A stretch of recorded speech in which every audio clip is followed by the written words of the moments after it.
please consult with a registered financial advisor.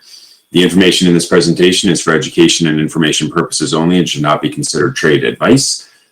And finally, myself and or the team at Tradespoon may have a financial interest in the securities presented in the trade ideas. So please keep that in mind as you evaluate the trade ideas we discussed for your own personal investment and trading portfolio suitability. All right, so how's everybody doing this morning?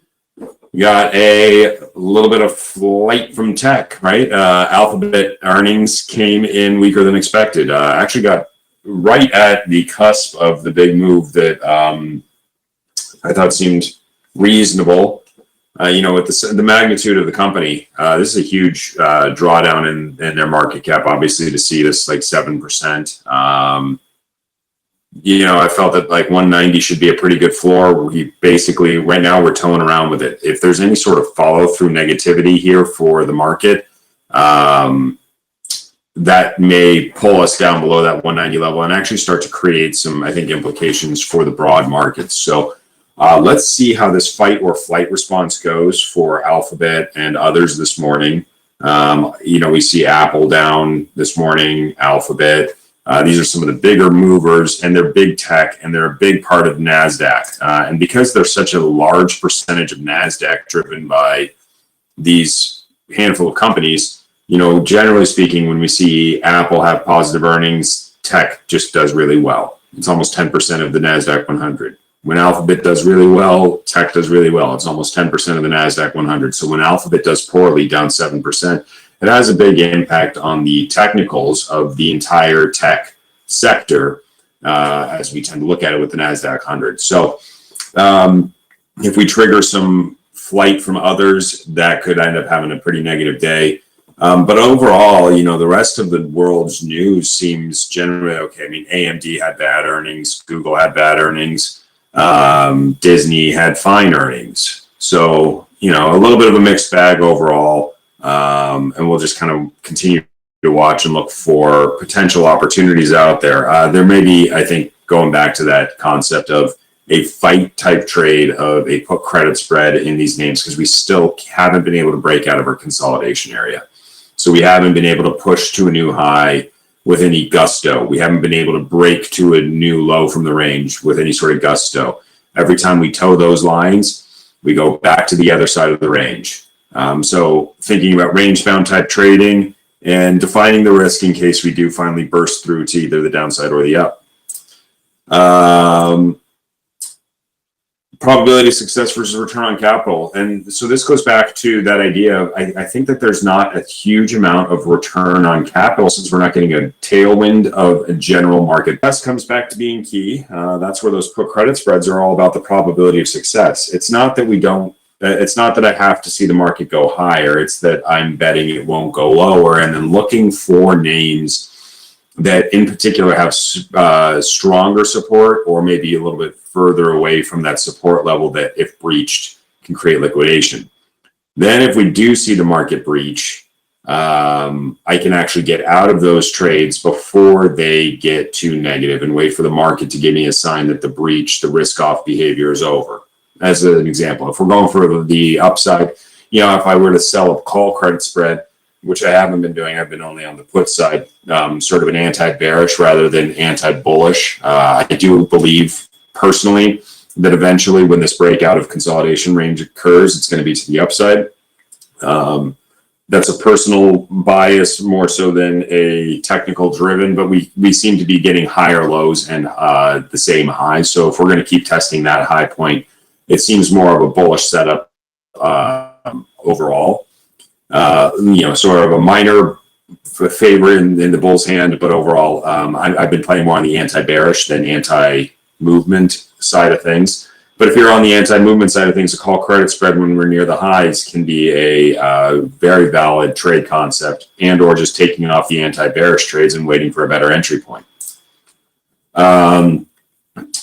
So we're waiting for a couple of days to confirm any trend change. And really, as I've said, we get these little 2, 3, 4 day moves and then a reversal. So we may need to see a bit more conviction on that even than 2 or 3 days to confirm the trend change. That means I'm going to miss a part of the new trend if it does come through. If we start to break out to new highs and actually get through those highs, we're going to have 2 or 3 up days leading up to that if it were to happen, in the near future. And I'm okay with missing for a couple of days of new highs off of an anti-bearish bias, but then I actually have to switch to that bullish bias. So I'm either looking for more leveraged at or out of the money debit call spreads or outright call options for breakouts. So there's a lot of potential moving pieces right now in this market that are driving the trade strategy to utilize, and having that flexibility of going around for the other, using the right tools given the market conditions, I think is crucial right now. I noted this, I think, yesterday. Allowing more time is something that I tend to use when I'm going for a directional trade. I allow for less time when I'm anti-directional. So my focus when I'm doing a put credit spread, and it's different for everybody, but I'm just saying for my general focus is I like to look for 1 week options that can generate a 15 to 25% return. Yesterday I mentioned that I had added Delta Airlines again in the morning, the 6466 credit spread. It was trading around 40 cents, 20% of the max value, a high probability of making that 20% max value. Of course, I'm risking technically $1.60 to try to make 40 cents. So I have to have that probability of success behind me. I'll show you guys the Delta chart again, just to sort of illustrate why I went that route. And I'm looking at Palantir again this morning. So I was looking at that yesterday afternoon with the dip post Alphabet earnings. I think I'm going to get a possible entry there, and I'll talk a little bit about why I go that route. And again, it's looking for a week or less. So still looking at some Friday options for this, just saying I don't expect to see liquidation this week. And then reevaluating on Friday or Monday for the next week of potential trades. Building some repeated probability of success-based returns. And if I can continually build up these 20% returns, if I'm doing the call debit spread that's in the money, paying $1.60, selling it out at $1.95, lather, rinse, repeat, that's going to help just build up on returns over time. I can't put all of my accounts into it, of course, because then I'm risking my entire account for that 20% return. And that's where cash can be king, and making sure to have some cash in the market and or having some shorts and longs on the market if I'm concerned about a potential liquidation. So I either have to have a certain percentage of cash, 30%, maybe 50%, or I have to have some short positions that can help offset the loss if we do go into liquidation mode for some reason. All right. And I don't sell the naked options for that reason as well. I'm not looking to get assigned stock. So if I'm looking for a cash secured position where I actually want to buy the stock if we dip, then yes, I can sell an out of the money naked put. But if I'm not actually planning to buy the stock and comfortable with buying the stock in that scenario, then I don't like to sell the naked put. I'm looking for the defined risk and the exit. If I want to maintain the position, convert it into a long stock position for a longer term holding, then that's the scenario where I am okay with selling a naked option. But otherwise, I want to have defined risk via a put credit spread. It's going to help me with margin, but it's also going to help me avoid assigning into a stock position that I don't want. All right. Earnings. Yesterday, this morning, we had a lot that came out. We can go through some of the ones that with the particular movers today. Of course, Alphabet's the biggest mover for today in terms of standard deviations, as well as one of the biggest in percentages, down $14 right now, so right at 7%. I'm not yet ready to call the bottom in Google. Maybe by the end of the day, though, if this 190 level holds pretty firmly, then it starts to show some bottoming process, and that can start to become one of my put credit spread candidates. That bullish response on earnings and some drawdown from outside forces, whether it was tariffs or Alphabet earnings, causing some concern and pullback in tech. But independently, they seemed like they were looking pretty strong based upon their earnings. All right. So we got the 10 are down small. This is, I think, again, still a good range, which may create a little bit of rebalancing, reallocation, shifting in the market. Even by a little bit, starts to trigger this concept of, okay, well, what was working when we were between 4.15 and 4.5 instead of what was working or not working when when inflation was the main buzzword and we were pushing towards 4.8, considering 5%. Are we going to end up in some sort of economic recession?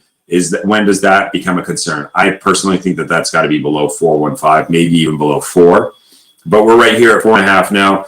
We work with what we've got. Overall, I don't think the market's overly concerned about this level. It's a fairly comfortable spot to be. The employment number on Friday could be a crucial input, but the initial jobs report this morning was higher than expected. So overall, the economy is still looking generally pretty strong. When I look at Bitcoin, our favorite barometer of risk in tech, we're now up $2,000, but it's a minor bounce back from yesterday's fall. So we had the major fall on Monday with a full recovery, and now it's shopping. So Bitcoin continues to basically trade in a range. The range before, now we've kind of made this 97, 96.5 level a potential big down here at 91.5 range. The low from November 26th, the low from December 30th, the low from January 9th, again on February 3rd.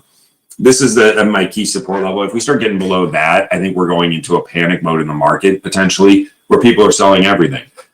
So I got to watch Bitcoin, but overall, right now, Bitcoin is a chopping trade. Notice the theme, I guess, right? A lot of chopping trades out there.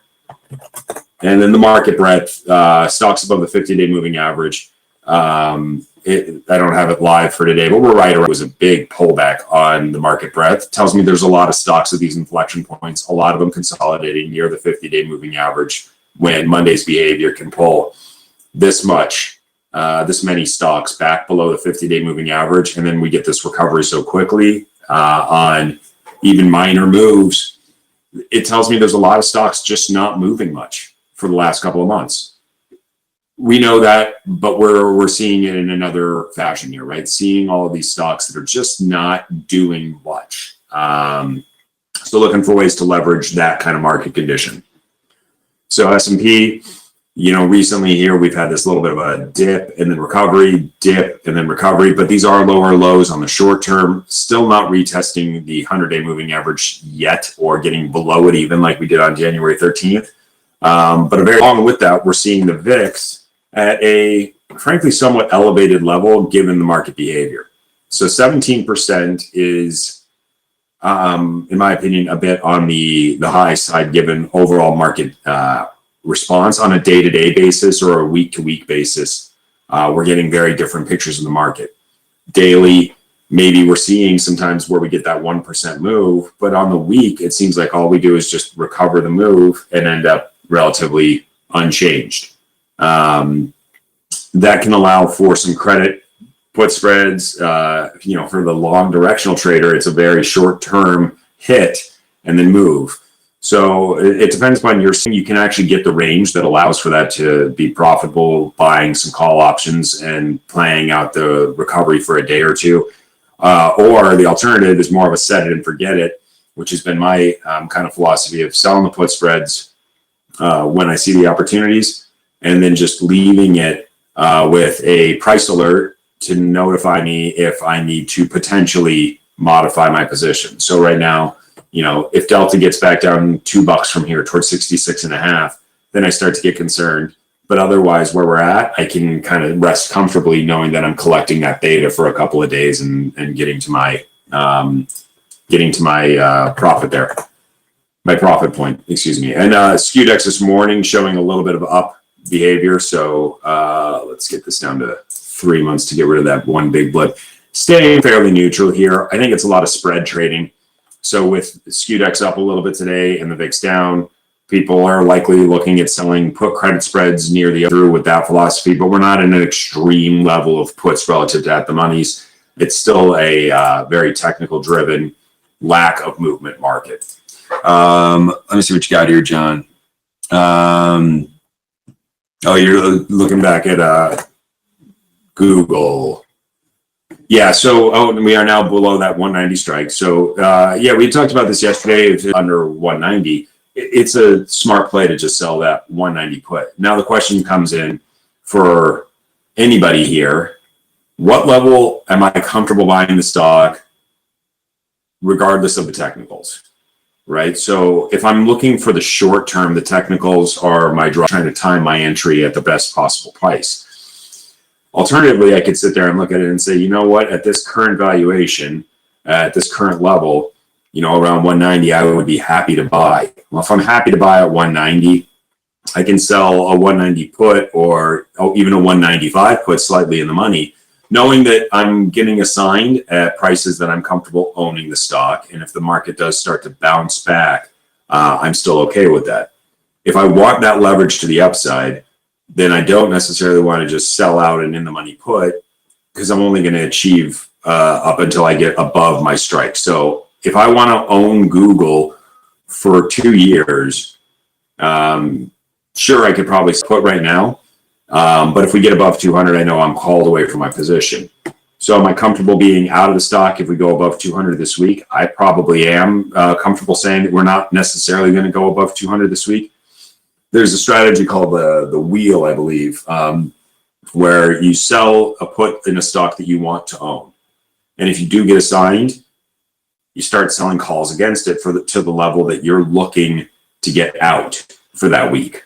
So if, let's say I'm long stock, and if we get to $200 next week, I'd like to be out. Rather than putting in an offer good till cancel to sell at $200 a share, I sell out one of the $200 calls. If we don't achieve it, I collect 70 cents, almost like getting a dividend for the week of whatever that is, 0.35% per week on my stock position.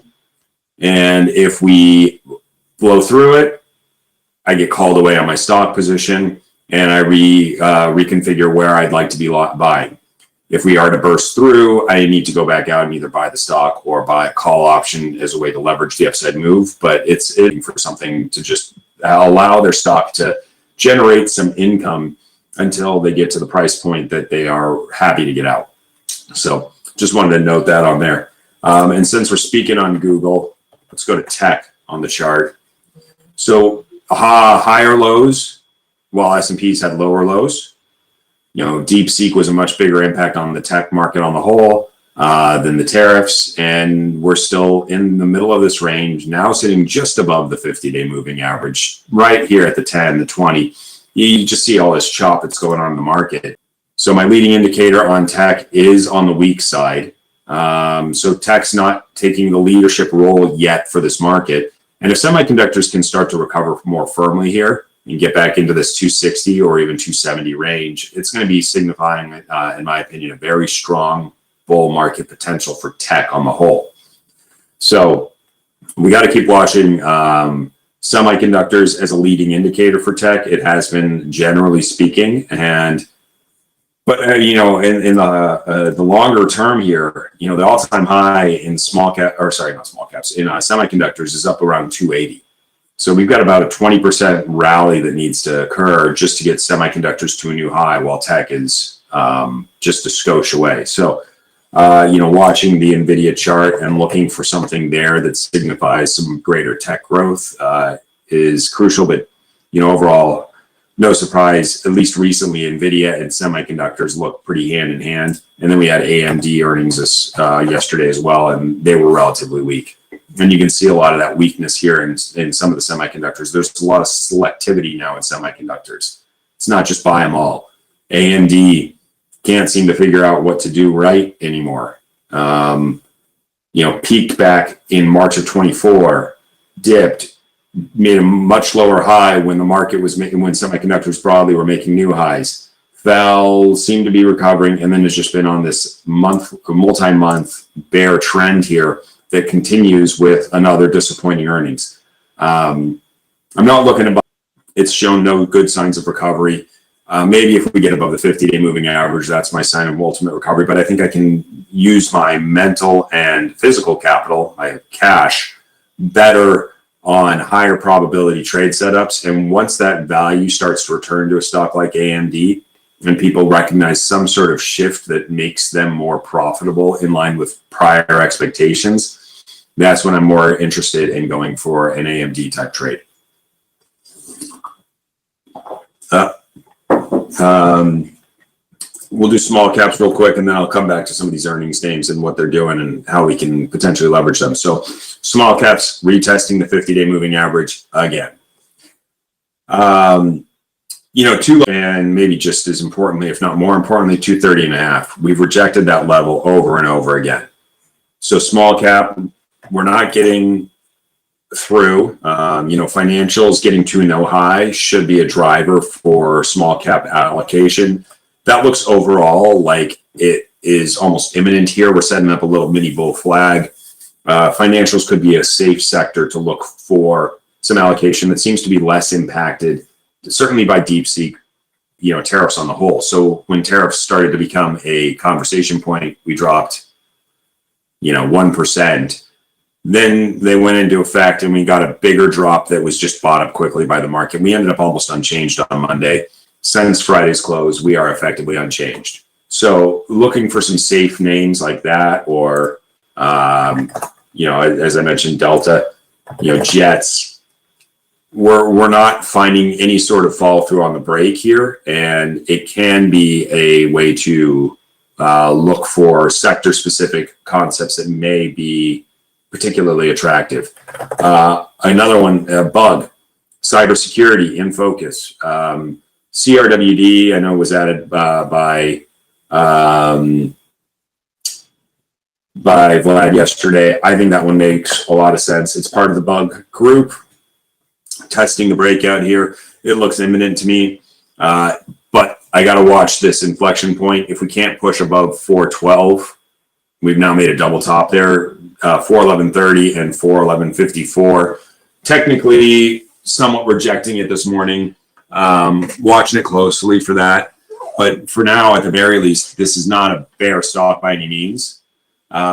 390 or even 385 looks like a pretty safe support. This goes back to some of those concepts of, I know it's only 28, almost 30 cents, about 30 cents right now so about a 10-ish% return for, call it 2.5 trading days, almost 3 trading days at this point. So if we don't see CRWD drop $18, that's a way for me to find, 30 cents. It's not quite as much as I normally like to see in a return. But we are Wednesday now instead of Monday. Yeah, yesterday it was a little more expensive, but that data is kicking in and pulling down the put credit spread. And I'll pull up PLTR because that was one that I had mentioned yesterday. The open interest did not grow almost at all on that 100 line. So huge volume yesterday, but we had most of it was just opening and closing day trading positions. So you can see here, like on the put, the open interest went from, where was it? There it is, 144 to 16,000, but that was on 87,000 volume. So only about 15 to 20% of the volume was held overnight. The rest of it was in and out, scalping, day trading, algorithmic trading, whatever you want to call it. But this implied volatility has remained a little bit elevated, put up. We did test today just below 199.75 and just use that as a rejection point. So this is one that, as long as we continue to hold up and not get any real continuation to the downside, I'm going to look to add that 198 put credit spread today. It's a little bit riskier, but now up to almost 70 cents. I can actually generate a decent return here. If I do it as the call debit spread, I'm risking $1.30 to make 70 for a, whatever it is, 55-hour holding period. So as long as Palantir continues to show that buying potential at the 100 strike, even if we were to pin there on Friday, this is going to continually decay. If we start getting down too close to 100, once or twice today, then I may not want to express that view after all. But as long as we're holding here, north of 101 for another hour or two, or start pushing above 102.5, it starts to give me some incentive to look at Palantir as a way to just generate some return for a couple of days in a somewhat sideways market. Leads naturally into some of the earnings reactions here. EA actually had a bigger move than I I think I was expecting, but it still fits within the window. So I was looking at this to stay above 115 and below 130. And for now, that's held. The EA 130, 132 call spread is 35 cents. The 115 put spread is down to 0. So, you know, the put spread went decayed in half, or decayed to 0. The call spread is maintaining. It's basically the same value. So it was around, I think, 60 cents on the iron condor yesterday. Still trading around 35 to 40 cents, 35-ish right now. You got to watch it in case it gets any more follow through on the bounce back. But the pre-announced earnings, we actually had a but stayed rangy nonetheless, and I think that's generally not too shabby. CMG was another one that we were looking at yesterday. You know, 56 or more clearly 55 as support, and we've held above that side of the range for the iron condor type trade. And Disney this morning up $2.50. Didn't get the full move. It did test it this morning. Peaked out around 118.5. No longer up $2.50. Now unchanged. So a very choppy sideways trade there. I think again potentially sets up some more of these anti-bearish trades. Actually, I wonder.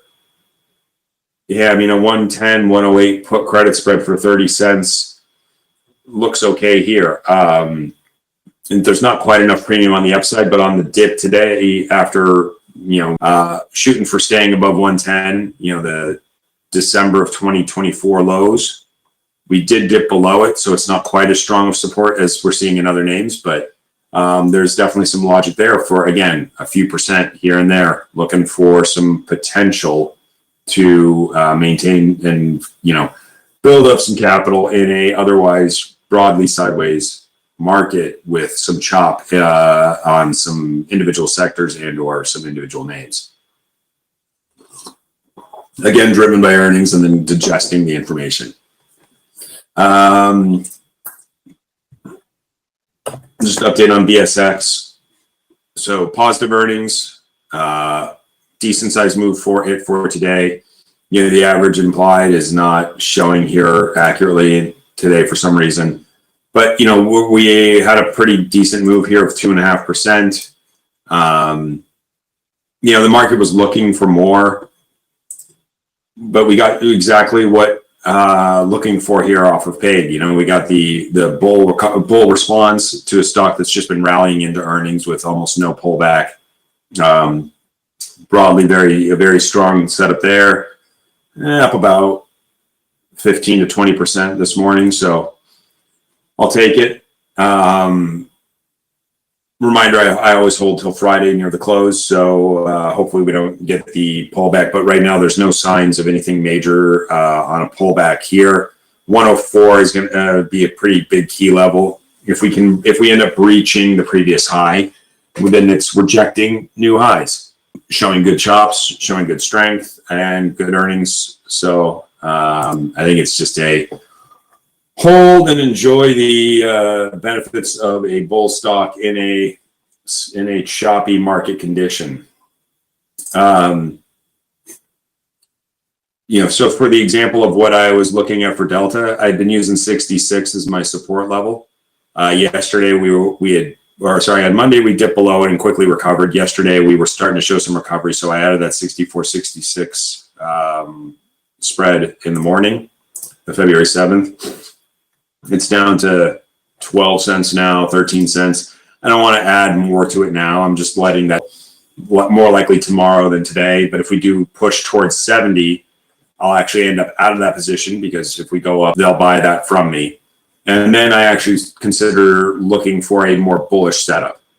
So if we can push towards 70 today, I'm going to start looking at some March more leveraged call option trades.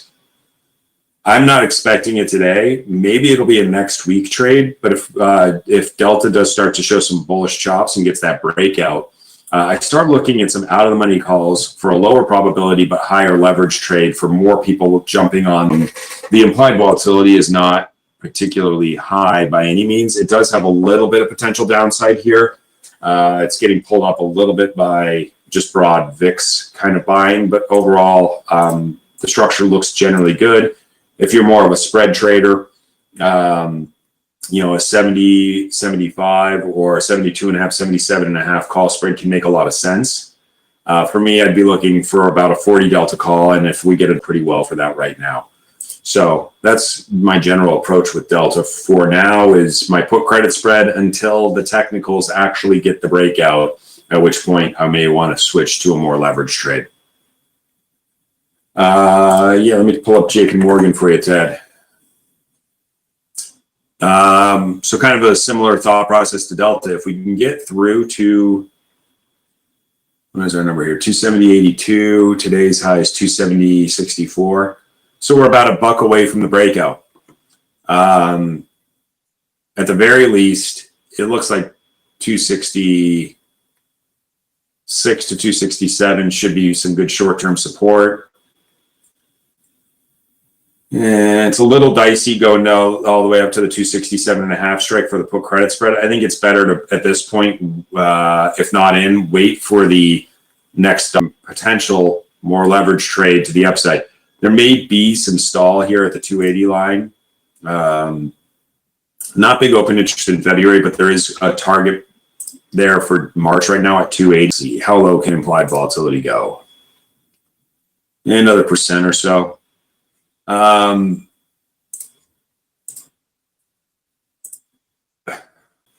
the push, like a 275 call, and then if we get good midi, then I just hold it.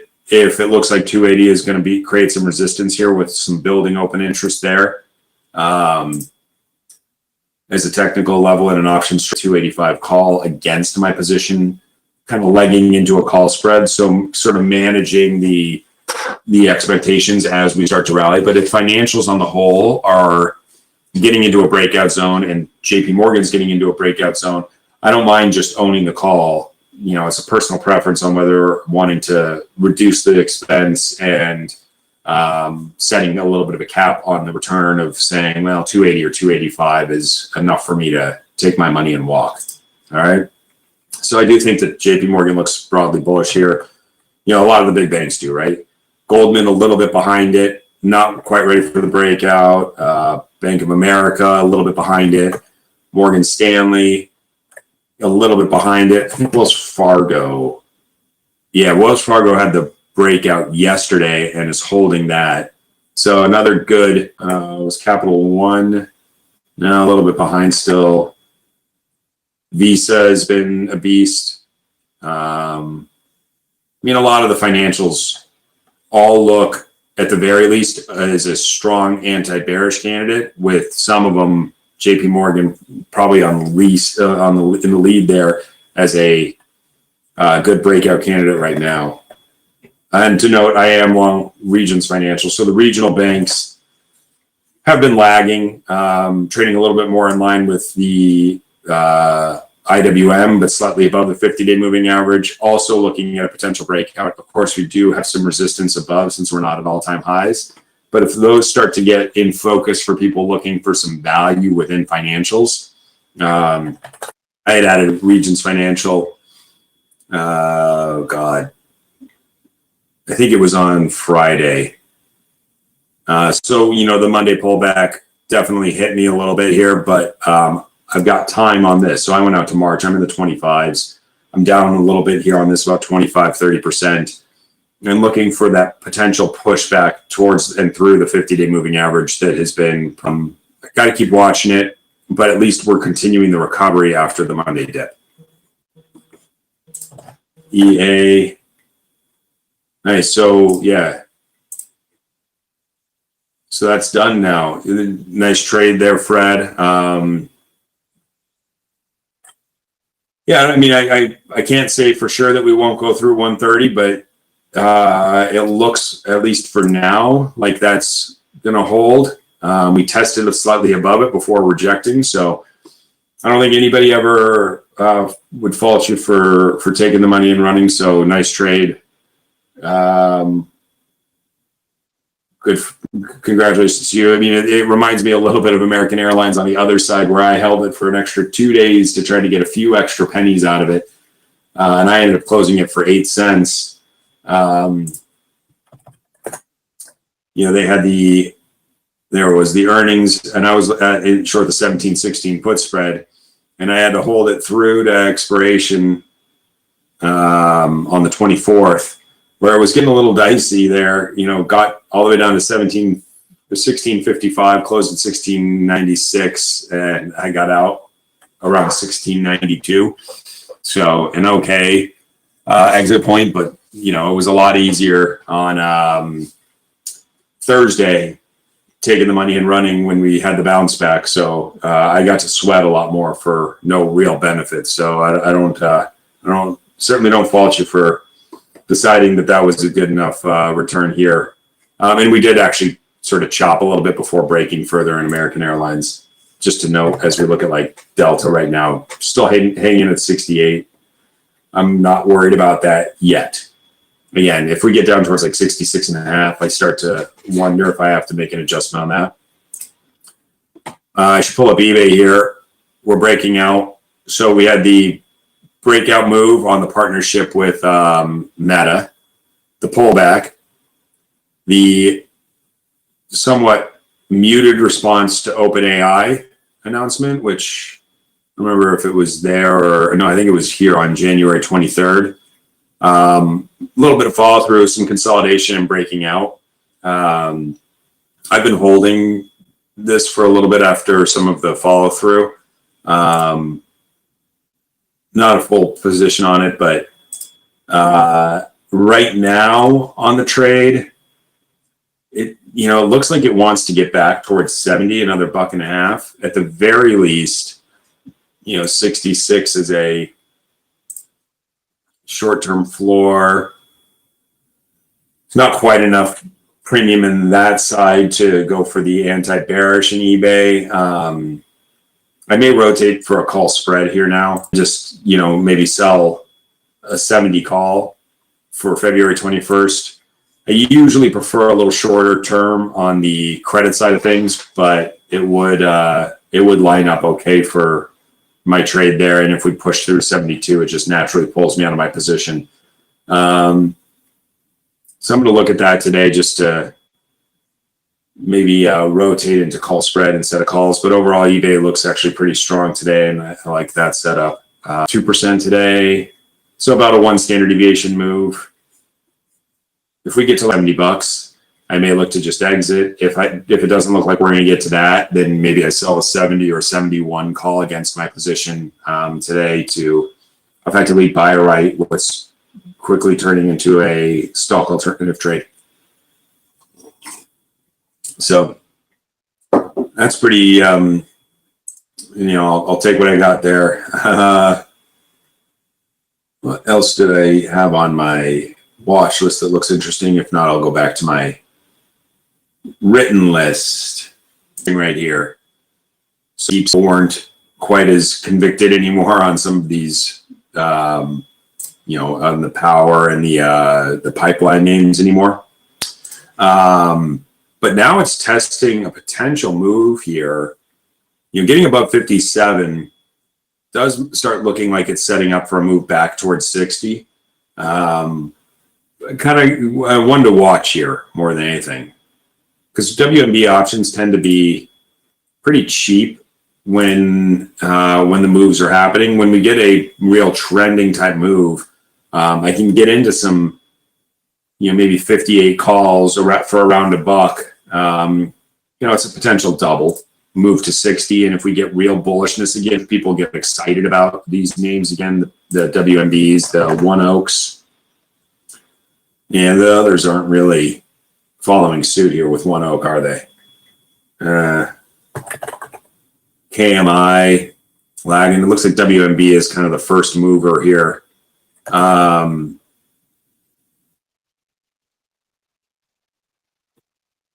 I kind of wonder if, as I'm looking at this, if WMB could be a sort of an alert style side of it, and then start looking at like KMI as a follow through afterwards.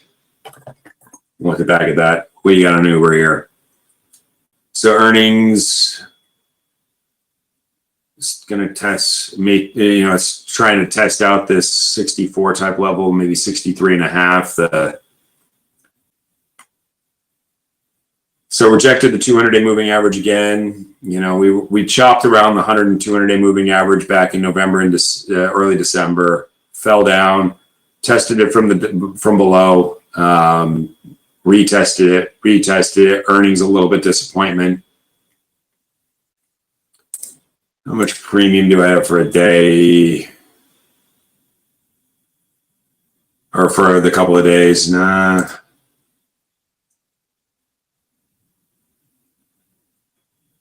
If we chill here, if we hang in this range for a day or two, it may start to set up a put credit spread. Again, looking for prices to stay above 63. For today, I don't have a strong bias in Uber. I mean, if we get follow through, we may be pushing back to the 60 level.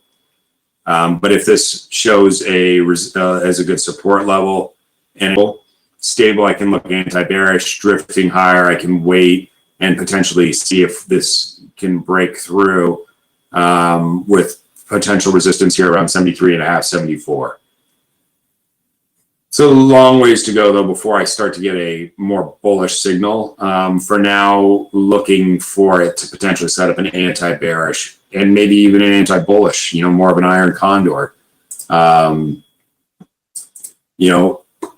There's not enough premium to sell like a 71 to like $67, above 64 and below 70 or 71, and set up an iron condor for a week for consolidation and then wait for a real move after the fact.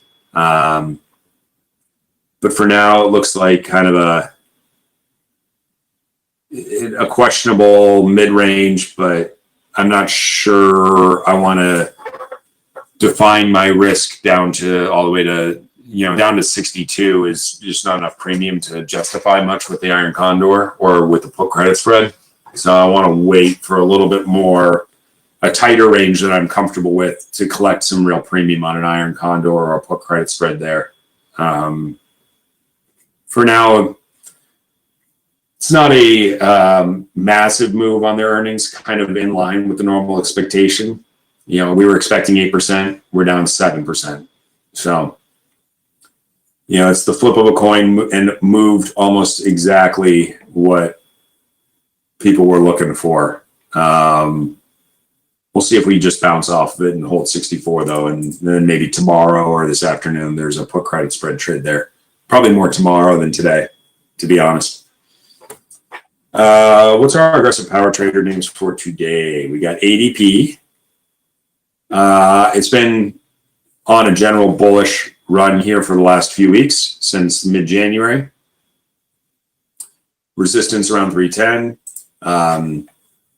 It's not sexy, but it can get the job done here. For the conservative put credit spread. Maybe for next week, a 300, 297 and a half put credit spread for 80-ish cents.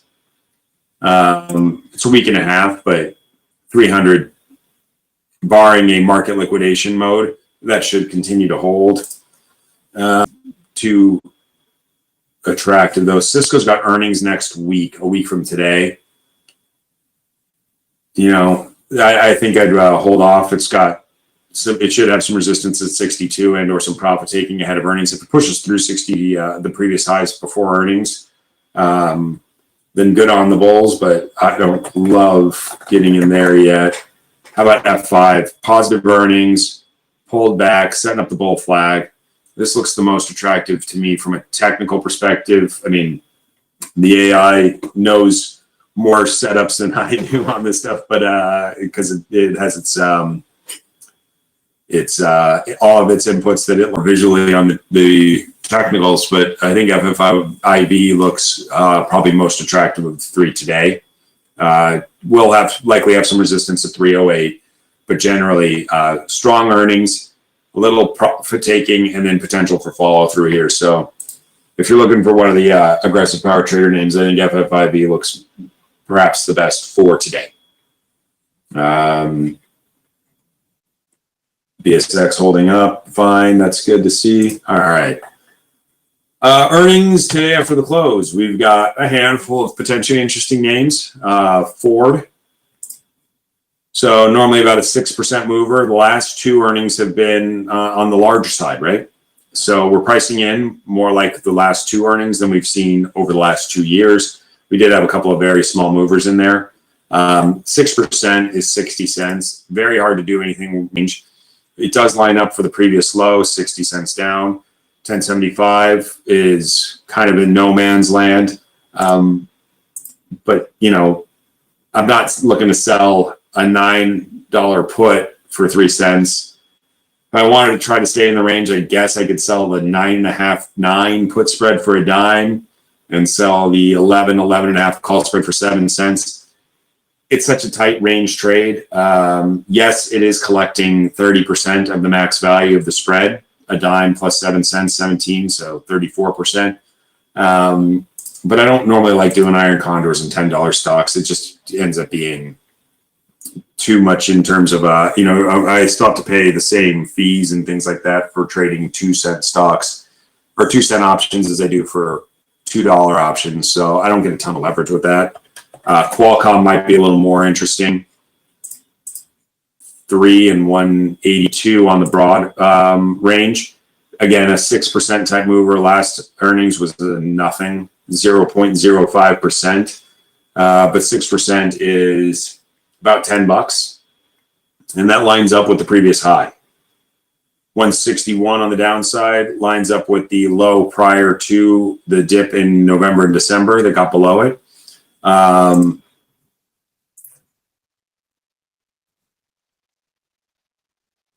You know, to trade normal move,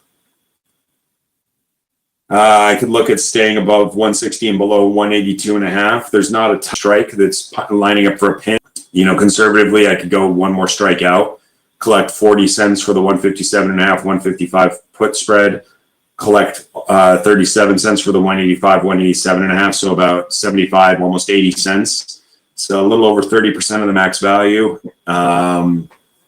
That has to keep us below about an 8% move to profit. And we've had 2 moves at 9%, one at 8%.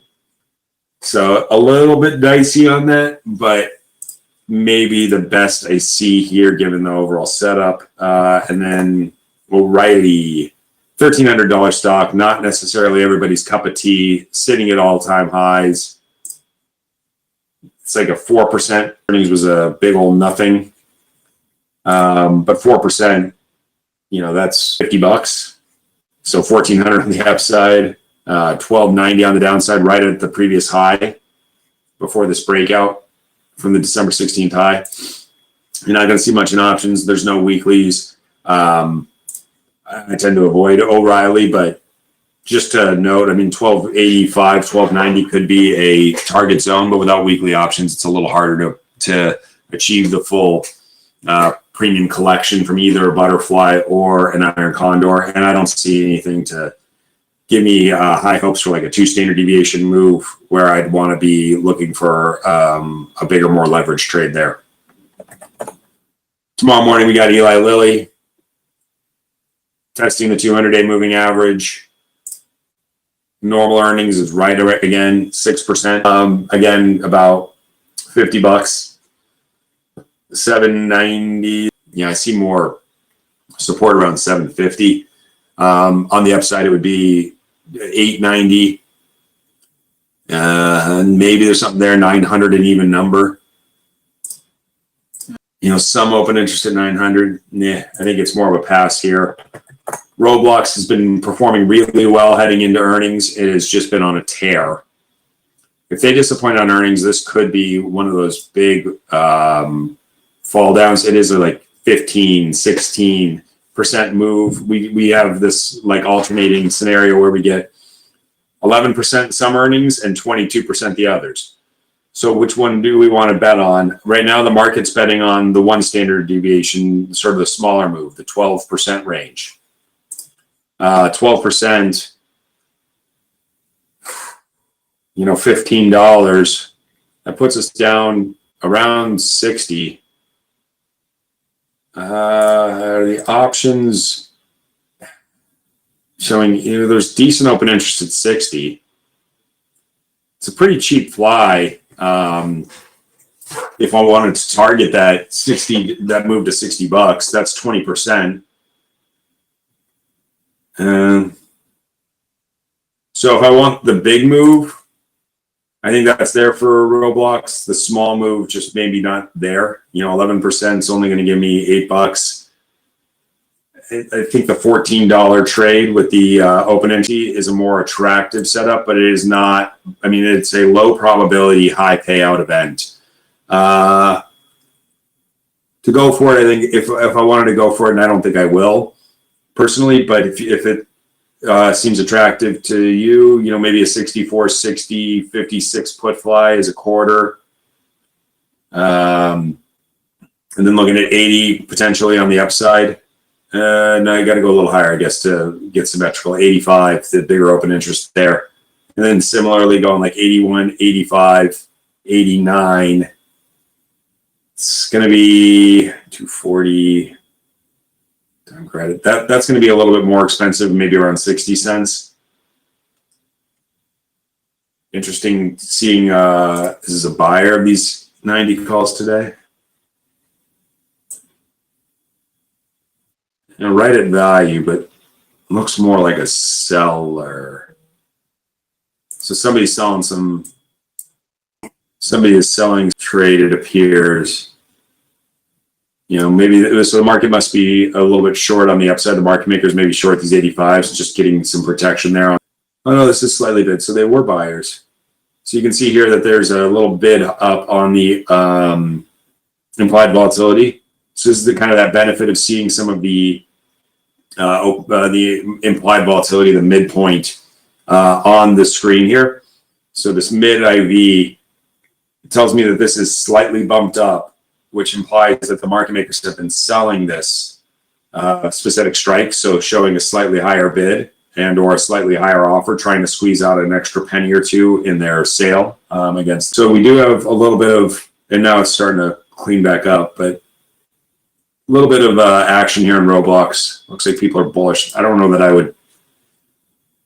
don't see why I would go buy the $90 calls for a 25% return tomorrow or tomorrow morning, but to each their own, right?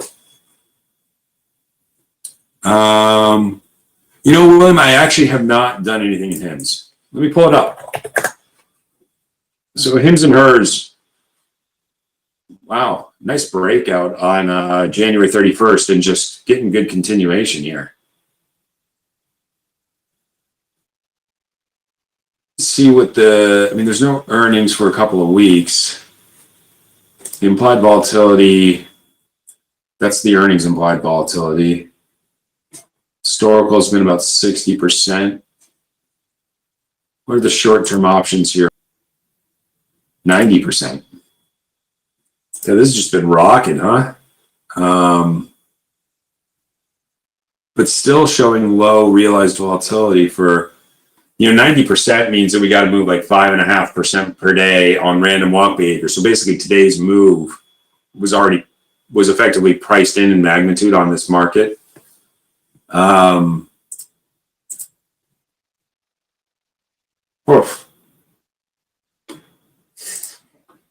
For now, and just been on a tear. It doesn't really fit my normal trading style to do anything right now. So the big RSI gives me concern if I'm long that we may need some consolidation or a bull flag that might set up something more interesting. But the bull is fully in control here. So some people do like stop, use the prior day's high now as the trailing stop. But this has just been, God, what a tear this has been on the last 5 days. You can see here that like on these pushes, it never really gets below the previous day's high. We always find buyers before we get, we get the push and then stay above the previous day's high. The push and then stay above the previous day's high. The push and then, maybe we get a little dip, but as long as we stay above the previous day's high, it looks like it's following that bullish trajectory still. So, you know, I'm not going to do, like I said, I won't, this is not one that I want right now, given the overall RSI and the overbought status. But I think if you have a trailing stop of the prior day's high, that's always, at least it's a trailing stop and giving a higher level to exit if the momentum finally wanes. So, I'm glad you've had some good luck trading at the William. I mean, yeah, for me, not really my cup of tea, but I think right now it's just on a tear, and I'd say trailing stop until the party ends. You know, what I'm wondering about is if it's going to have something more like this. You know, we only got to a 70 RSI, but we had the ramp and then a bit of consolidation, a little bit of chop, and then look back at the possible buy on January 21st, but the real new high level that was made on January 31st was a really good entry point after having some serious resistance there at $35 for, you know, a week or two in December. But yeah, I don't have much on HIMS right now, but I'll add that to my list of stocks to continue to monitor and look for potential entries on down the line. We had two more earnings that I wanted to just check in on for tomorrow. So Peloton, bullish earnings in October, rallied to a new high, not a new all-time high. You know, Peloton was $156 or more, $170 in COVID. But we had the pullback here and now setting up for earnings, you know, 22%. This is, you know, a big mover on earnings on a percentage basis, but that 20% is $1.50. So I got to keep that in mind. But if it can go down, it's, you know, 6 would be a bear case, it appears. Bull case 9, and maybe a little bit over 9. Not much premium because of it's just hard to get too excited about it, but it could be a big mover. I mean, you know, Snap is kind of a stock that does the same sort of stuff where we have these like 20% moves, and then, you know, lo and behold, this time we finally get the small move, only 7%, but maybe one more just for earnings. And Hershey's just been a disaster for 6 months, but they've got earnings today after the close. Say AMD with the minor short squeeze that then right back into the bears' hands here. So if we do have good earnings, I would not be at all shocked to see bigger than 3% move. This is a normally pretty small mover on earnings, but if something comes out fundamentally that gets people excited that Hershey's has finally bottomed out, you know, 4% is only right here near the lows from last week. So, I mean, this, you know, it normally doesn't move much on earnings. It's not a very liquid options market. But somebody came in aggressive today, actually, on these Feb 137 puts for 210. We're pricing in a pretty big move. I think that's a bit aggressive on the downside, trying to hedge some potential major liquidation risk. Because below 137, I mean, that's that full 4%. We really just haven't seen much of. I mean, maybe they come out with an announcement that they're worse than even the market had already predicted, but yeah.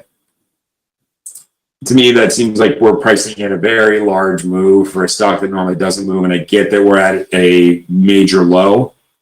You would want to bet on below 137. You know, maybe watch this throughout the day, see if those 137s tighten up, and then maybe I could do something with a put credit spread slightly below, like selling a 135, 133, betting on us not dropping 6%. You know, that would just seem pretty outlandish to have a, you know, $9-ish move, or an $8 move down below 135. Earnings actually aren't too exciting for tonight and tomorrow morning, but that may be a good thing for then going back to some of these more stable stocks. All right. Any other names? I see we're getting close to 10:30 here. You know, I'm looking at equity credit spread 225 level.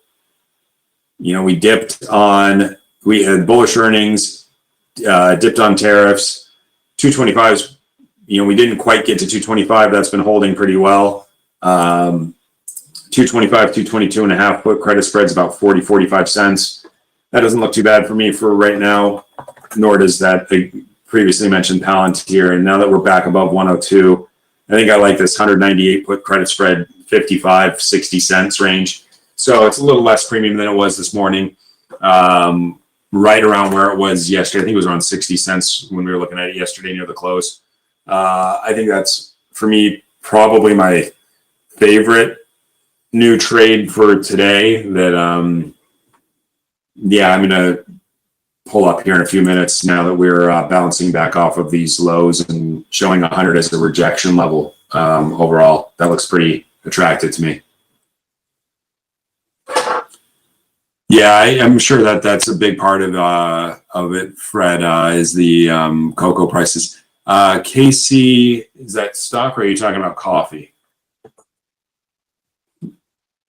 Oh, yeah, okay, so Kingston Cloud Holdings. I go back to my commodity trading days. So KC it can tend to be a pretty volatile commodity, but also KC, the stock here, is getting some intrigue. So it kind of reminds me a little bit of that HIMS chart where we had the breakout on January 30th here, a bump and then a stall and then a bump up. So above, you know, the 16 and 1634 levels, we'll call it 1630 for a couple of cents of wiggle room. This looks pretty attractive. There was a lot of buying on February 3rd. Was there news associated with that? Oh, it's China Cloud. FXI a little bit weak today. JD a little bit weak. So it's moving independent of China. Options are surprisingly tight. Wow. Nickel wide on the 20 calls. You know, for the stock trader, I think staying, you know, is where we're at right now. It's a natural small risk down about 50, 55 cents of risk. Today's high of 1734 would be maybe an initial minor resistance, but it shouldn't be too drastic. So I think, you know, if we watch like a 15-minute chart here, effectively look for a little bull flag within the 15-minute chart. So it would be nice if we drift back down here, stall for 15 or 30 minutes, and then go. Maybe even on the 5-minute chart, we're starting to see some profit taking for the moment here. If we start getting below, you know, all the buying's been on the pretty much on the open. So I think if we are holding strong near the close, right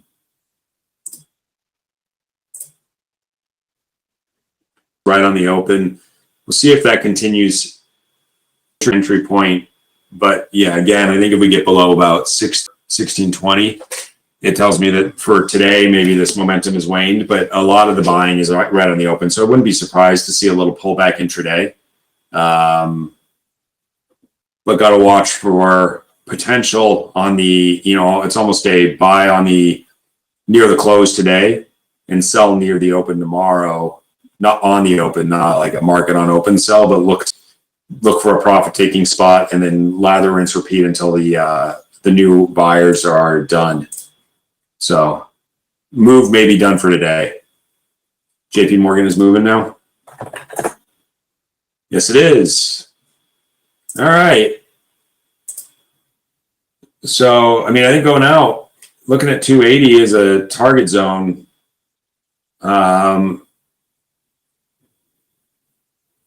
It's not bad with 275, 285 call spread right now, 3.5, 360.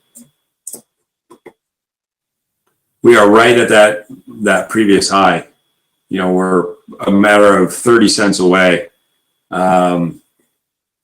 like I said, I think that, it's looking pretty good. It does have a high RSI, so I think I'm leaning towards the spread here as opposed to the outright. These high RSIs and big names don't usually signal like major momentum the way that you see in some of these, more volatile, lower value stocks. Like when Rigetti was moving, that high RSI held for weeks before ultimately getting pulled back on January 8th in the chopping. Or like, even MSTR, which is a much bigger overall market cap, the RSI was really only able to hold up for a week or so. So I'm a little bit wary about the RSI here. We have had so few pullbacks, so few profit-taking moments. So I think a spread makes some logical sense, but it is on a technical basis looking just from the chart formation like a breakout is imminent here. So I do like, I like the banks. Hopefully it keeps dragging up, that starts dragging up those small caps because, RF is just doing nothing right now for me. SMCI up 11%. Getting ready for earnings on the 11th, I guess. Kind of in the middle of the chop range, but Super Micro, if you guys remember, $120 stock in March of last year, from 8 to 120. All of their financial question marks down to 18, back to, 33. There was the split in there, 10 to 1, because it went from 80 to 1200.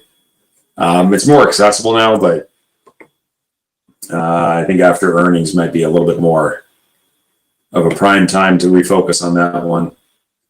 It's nice to see NVIDIA, though, back up above 120. Still not bullish yet, but maybe if we get back towards 130, I can get a little more confidence that we can push through. Yeah, silver is still going. They're still coming after precious metals here. Like I said yesterday, it hit my target zone here of like 29 to 29 and a half. So the next leg higher may just come straight behind it, but I get a little nervous about silver and gold. Silver has been lagging gold. And in a truly bullish precious metals market, silver tends to lead. It's not doing that right now. I tend to look at silver as a really good way to leverage a precious real. I'm surprised to see gold just continuing to lead that move. Up 1% today, silver up 1% today. You can see from the implied volatility, gold is normally 1% is one standard deviation. Silver closer to 1.75% is one standard deviation. So silver is moving, but it is still lagging. And maybe it's getting pulled back a little bit or held back a little bit by China not showing a bullish market here overall, since those do also have some correlation. And the miners tend to trade very close to silver as well if you're looking for something else in that that realm. So, gold miners pushing above the December high. We'll see. All right. I will be back on tomorrow for the close, guys. Best of luck with the trades today. Looks like a generally credit spread, and that might even just be it for me for today. We'll see if I can find something else. But for now, I think I'm going to go PLTR 198 put credit spread, and then just keep evaluating, looking for other setups that have a good return on a put credit spread and or a breakout like JP Morgan. So see where we go from there. Thanks, guys. I'll see you tomorrow.